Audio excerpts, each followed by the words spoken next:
welcome to Words of Wisdom, where the voices of older generations enlighten us with their experiences of life's challenges and joys.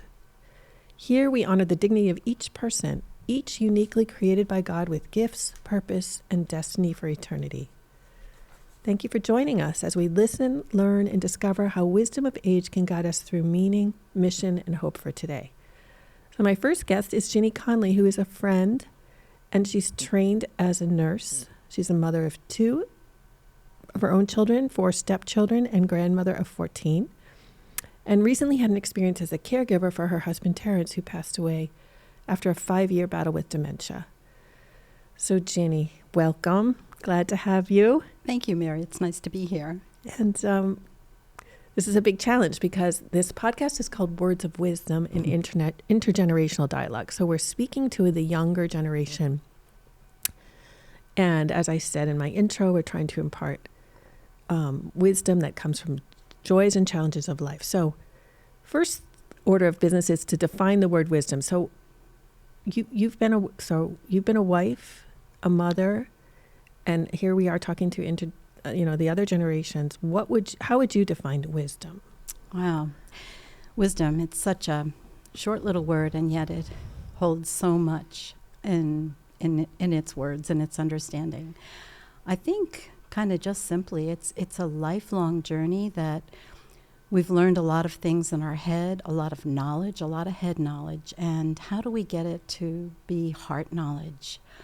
One of my earliest recollections of the word wisdom was when I was a student in 5th grade. My teacher's name was Mrs. Allington. And she was a wise lady, and she would say so often, "Children, words of wisdom are falling from my lips like pearls upon your ears, and you are not listening." And that just rings in my head. I just can hear her saying it even today. And then as I was thinking about wisdom and definitions, it gave me such an opportunity to reflect on what is really wisdom. And I remember then another memory came to me about in 6th grade, we were asked to either write a poem or bring a poem to share with the class. And the poem, I'm not a poet, so I found a poem. And it's this: "A wise old owl sat in an oak. The more he saw, the less he spoke. The less he spoke, the more he heard. Why can't we be like that old bird?" Oh, that's beautiful. That's great, Ginny. So you just gave us 2 lessons there on what wisdom is. One is like what the teacher's saying is, listen to me. I have something to say. I'm older than you. You kids don't know what you're doing. And then the second one is the wise old owl saying, listen more, and you'll thrive. Is that kind of the lesson of that poem? What would you say? Yeah, I think so. It's to be quiet and to reflect. Mm-hmm. And today it's a challenge to do that. Mm-hmm. It sure is. I think we all have that sense that everything's stimulating us, right? Whether it's our phone or the television or noise from social media that's going to be quiet but not help us reflect. So I think that's a great way to start talking about wisdom. Is it's comes from a place from within where we need that quiet and that time for reflection. Yeah. Can I just share that? Sure. In really thinking about this, I kind of thought about the different kinds of wisdom that we have too, like something called common sense, which we call it common sense, but it's really not so common. It's something common maybe that is shared, but it's kind of everyday life without any unnecessary drama, just kind of knowing how to navigate it. So that might be that common sense wisdom. And then there's the intellectual wisdom, which I mentioned about the things that we learn and the books and things study, academia and knowledge and facts and things like that. But that still doesn't really quite translate into how to live all the time. And then there's, I think, maybe the highest kind of wisdom, which comes with age, and it's spiritual or godly wisdom. It's a higher, deeper understanding, and Scripture even tells us that God wants to give it to us, but we have to ask for it, that it's a gift. Mm-hmm. So That's probably one of my most frequently requests to God is, please show me your wisdom. Give me your wisdom so I know what I'm really supposed to be doing. That's great, because I think that's another key point, and I love that you've kind of divided it for us, the intellectual, the common sense, and then this spiritual wisdom, because that kind of connotes, maybe we have wisdom a little bit given to us as a part of our human nature, that we can think and reflect, but ultimately wisdom comes from outside of us, maybe, as a gift, and that we need to ask for it. I like that too, that it's not something that's going to come automatically. Although, as you say, as you age, you learn lots of lessons. And I think that's kind of why I wanted to start this podcast, is because I think the younger generation has a lot to learn from older people. And sometimes they're given hard circumstances to deal with, whether that's difficult family situations, their own personal struggles. And sometimes the best way to solve that, or to kind of find peace within those situations, is to ask an older person. So that's why I wanted this to be an intergenerational dialogue. So that brings me to my next question, because I mentioned caregiving and I mentioned family. So you've been a wife and a mother, and there's lots of young moms and young wives out there. What are your lessons learned in that role that have helped you to grow in this virtue? Yeah. Early on in my marriage to Terrence, I was very fortunate, I think, to listen to a podcast on the radio. And this person was giving advice about how to have a healthy, good marriage. And she talked about the 4 A's. And I was so impressed with that. I wrote them down, and it just was so wonderful. Was number 1 is just accept him as he is. You're not going to change him. Don't think about it. And how do you go to the next one? You just affirm him. Just, appreciate him. That's the 3rd one. Just how valuable he is to you. And then always to have it all undergirded with affection, that just kindness and love and affection. And it isn't always about that romantic love that's portrayed, that marriage is a work. And those are some of the things that you can do to make it work. That's so, how do you do that? You just, Terrence and I were blessed that we shared many of the same interests, dreams. We had lots of fun together. We had lots of experience together. And we did share our faith, and we prayed every night. We had time for prayer, and I think that really helps in helping to have a marriage succeed and thrive. And the truth be told, I learned a lot of this from my husband, because he was unabashedly proud of me and told everybody how wonderful I was. Wow. And great husband. Yeah, I just people would say, "Oh, Terrence, we know she's so wonderful." But boy, that sure did make it easy to know that. It's certainly It was nice humbling and uplifting at the same time. It's nice to be appreciated, that's for sure. And we can extend that to others. As you say, you affirm and appreciate others. They feel their value, they feel their dignity, and certainly in a marriage and in a family situation. Probably the hardest thing that you mentioned, I think you mentioned affection, but acceptance, right? Because acceptance is a type of wisdom too, right? That we see people as other, we see them as, something special that God created and with their own individual personalities. But still, we always try to change people, don't we? We want them to be more like us, or we want them to please us.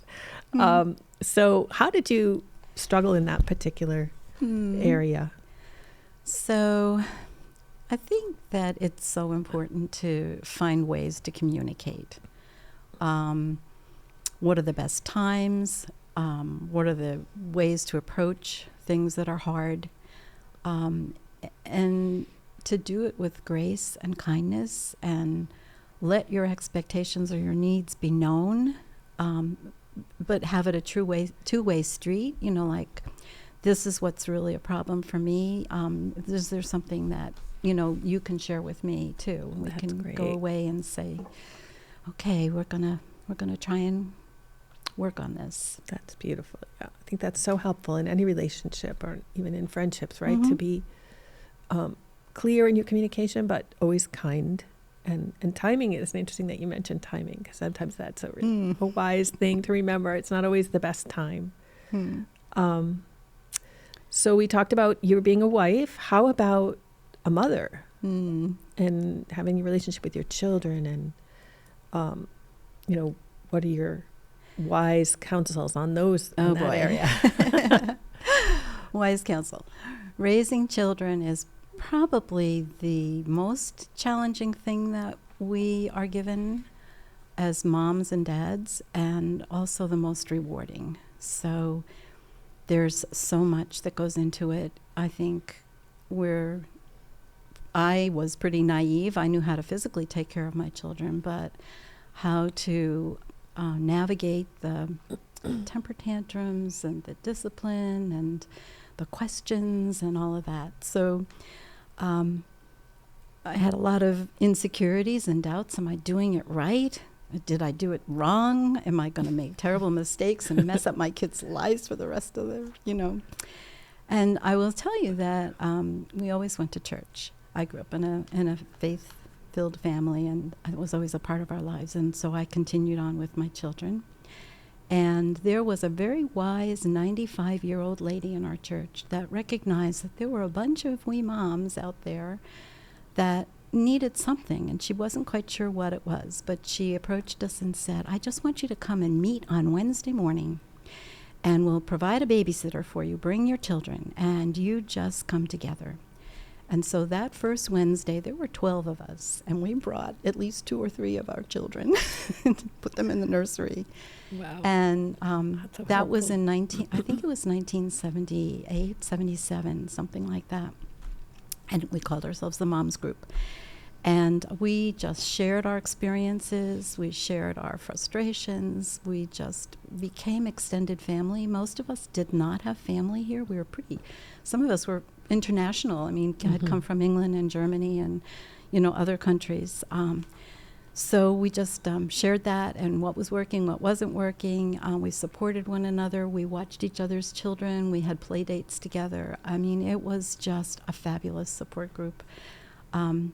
We read books and shared what we read. We would, okay, we're going to have a little book study, like how to toilet train in less than a day. Ha ha. Was that, so did that last a long time, that mothers group? So our connections, those original ones, some of us are still very tight. Wow. Yeah. And I will tell you that over those years, I would say more than 100 women came through that group and moved on. Wow. So it was a very, very wonderful thing. Well, what I learned about in the reading and in the experiences and life experiences is that it's so important to set boundaries for your children. They know them up front. They know where the line is and what your expectations are for them. And always respect, mutual respect. Like, don't talk back to your mom and your dad. And I won't talk back to you. Always undergird everything with love and forgiveness, both ways. And that there are consequences when the boundaries are crossed. Don't let them keep pushing the line. Hard, I know. Mm-hmm. And always to be consistent.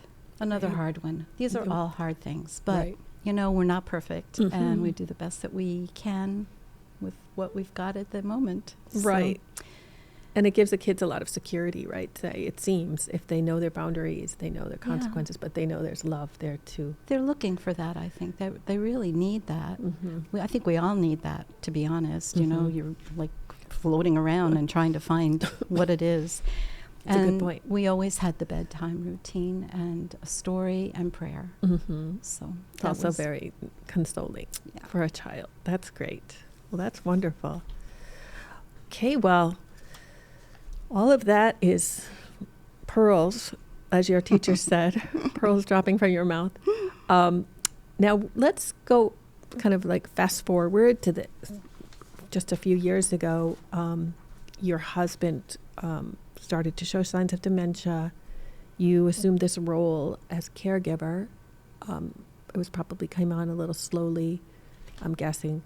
It's a big open question, but as caregiver of your own husband, what lessons do you have for those of us or those out there who are assuming that role with their spouse? So yes, it's a hard transition to be equal spouses with each other and have expectations and needs met and things like that both ways, a two-way street if things are thriving in your marriage, to then have one that needs more than before. But if your marriage is solid and thriving and based on God's intent, it's a sacrament. So we don't enter it just on the feelings. We know that this is going to be a work, a lifelong work, and a commitment. And to view it as a holy covenant that we make promises to one another, and to honor them, it's almost like I got to do this. It was a blessing. It wasn't always a pleasure, but it really was something that I was so glad that I could do. A lot of it, of course, I was really blessed in the other way too, that it was facilitated by my medical background and how I knew how to actually physically care for somebody and what their needs were that way, what's needing, a doctor visit or something like that, or just something to do that's to keep them comfortable. And I was also blessed. My health is pretty good, and I was able, I had enough strength to physically, help him and assist him in many ways. So I was able to accompany him on that journey, and I was so grateful for that. And I had support from family. That was a wonderful encouragement for me to get up every day and just say, we can do this. We're in it together. Also, too, he was compliant. That good patience. That isn't always the case. If you're fighting against somebody that is going to give you a hard time, not so easy. But yeah. He really, I think that he had enough cognition to know and appreciate that I was loving him and doing this and helping him, and he accepted it. So that's great. I took it as a sacred opportunity.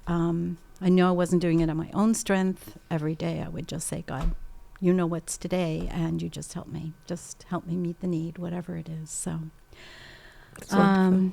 Well, I remember you being an advocate. I'm just going to pipe in here a little bit because I was with Ginny as a friend, during most of this, and visited her husband, and he was quite infirmed. He was more or less bedbound for 2 years, would you say?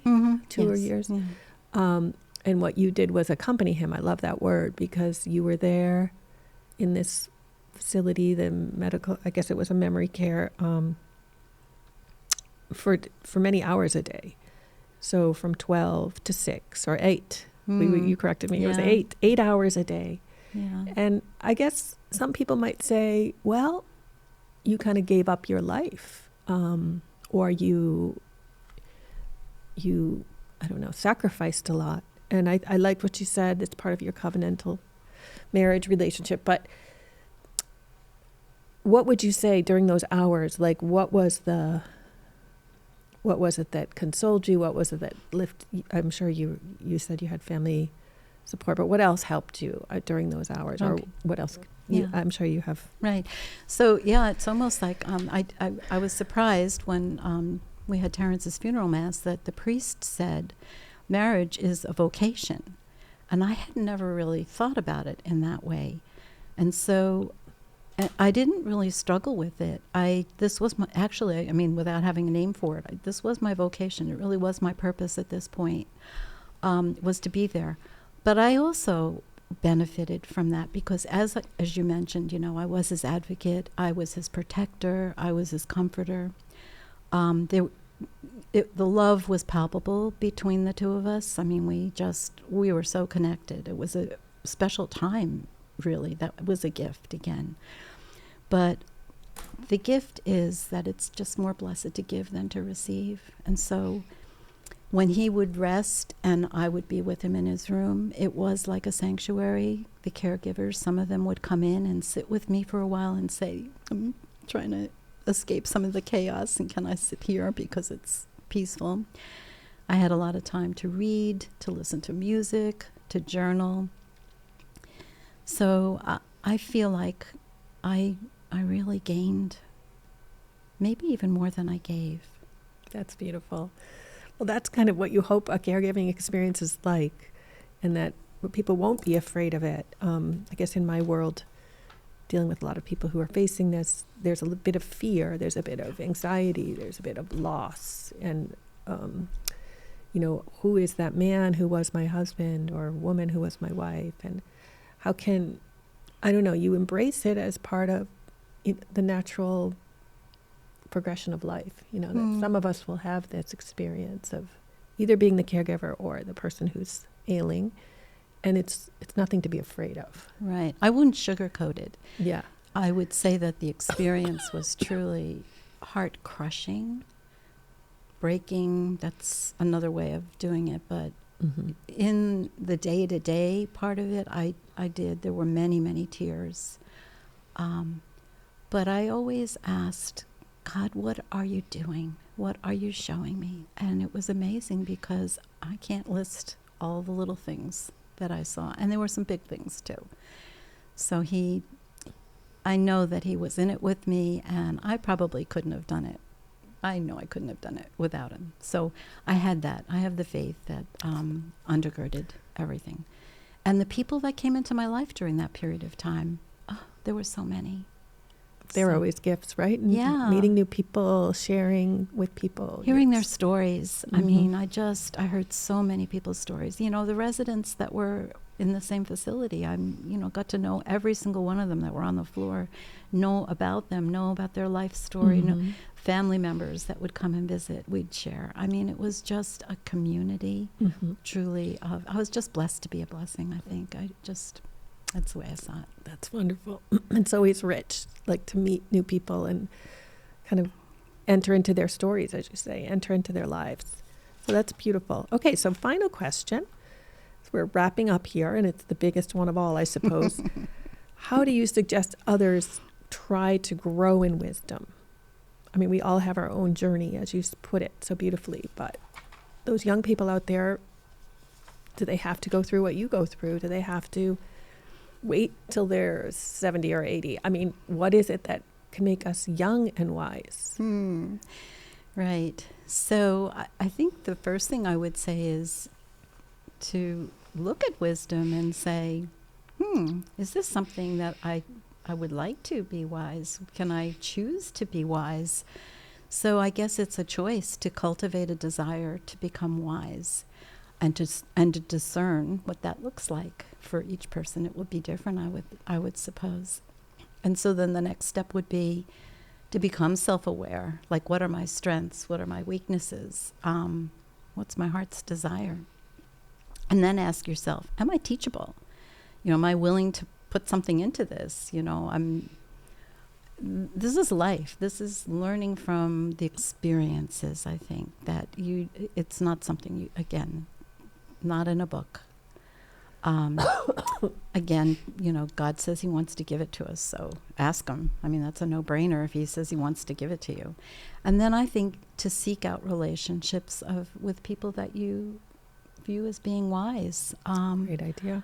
I started to think about how many people in my life I knew that were wise. Oh my goodness, did I appreciate them? Did I tell them? I took it for granted maybe, but boy, there sure were a lot of people in my life. And then engage in activities that develop your spiritual practices, whatever they are. Prayer and reading and meditation. And then I think finally you'll realize that wisdom's coming as you cultivate compassion. I think these are really important. Empathy, patience, kindness, humility, open-mindedness. Those are all Those are definitions of love. Love in Different sides. in the non-romantic definitions of it, the love in action. So That's great. Those are great aspects of growth. I think you said asking for wisdom, cultivating a sense of wisdom by reading and meditating, looking for people who are wise, who can advise you, and then engaging in activities and with people that cultivate these virtues of compassion, empathy, and kindness. I love that. So that's the marching orders for the people who are listening to this today. So thank you so much. I think there's so much to say about this. Do you have any other final words before we sign off? No, only I think, thank you. Thank you for inviting me on this podcast. You honor and you encourage me with this invitation. And it gives me an opportunity, again, as I said, to remember, to recall the people in my life that I have been blessed with, and thinking about the many ways that we can share this and pay it forward. Wonderful. Well, that's great. Thank you, Ginny. You were the perfect first guest, so I'm super grateful to you and to your friendship. And thank you all for joining us for this Words of Wisdom Intergenerational Dialogue podcast. May these stories and insights shared remind us of the dignity of each one of us, the freedom we're given to make choices, to do new things, and the mission God places in every heart. So until next time, may you walk in wisdom and live with purpose with your eyes fixed on eternity. Thank you.